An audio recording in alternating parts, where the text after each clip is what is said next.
Republican party of इंडियाचे अध्यक्ष रामदास आठवले यांनी प्रकाश आंबेडकर यांच्यावर निशाणा साधला आहे.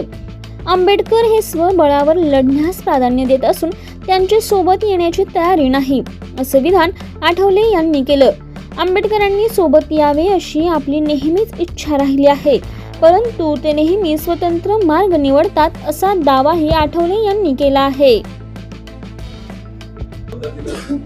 मी सांगतोय, पण आता ते माझ्यासोबत येण्याची त्यांची तयारी दिसत नाही आहे.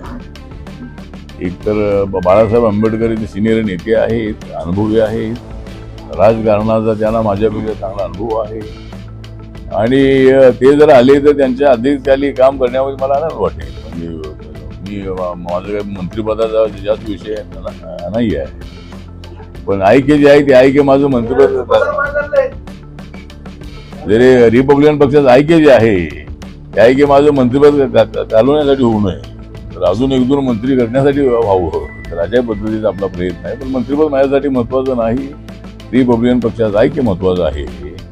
आणि जर सगळे नेते एकत्र आले तर मला वाटतं एकाच झेंड्याखाली, झेंडा तर आमचा एकच आहे, निळा झेंडाचा आहे, आणि गट जरी असले तरी बाबासाहेबांना मानतो म्हणून आम्ही लोक आमच्यासोबत आहेत. त्यामुळे जर ऐक्य झालं तर एक